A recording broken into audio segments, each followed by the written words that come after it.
লাউ ছোলা আর ডিম দিয়ে তরকারি রান্না করছি। এই যে পেঁয়াজগুলো ভালো করে সেদ্ধ করে নিয়েছি, তেলে ভেজে নিয়েছি। লাউ আর ছোলা সেদ্ধ করা আছে, আমি এতে মশলার উপরে দিয়ে দিচ্ছি।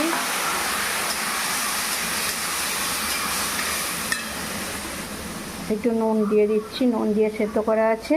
আর দেব এই ডিমটা।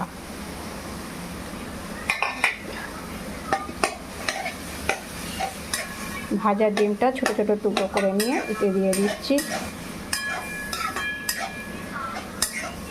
ডিম দিয়ে লাউয়ের তরকারি।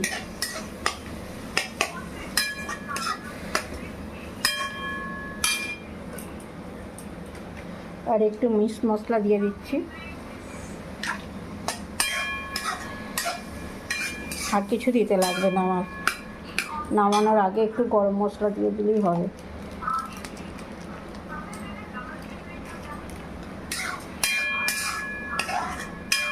যে হয়ে গেছে আমার লাউ ছোলার আর ডিমের তরকারি।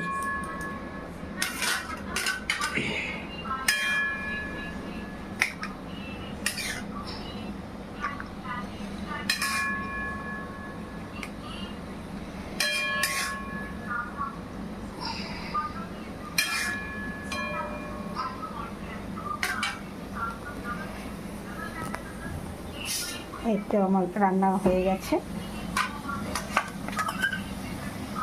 Thank you.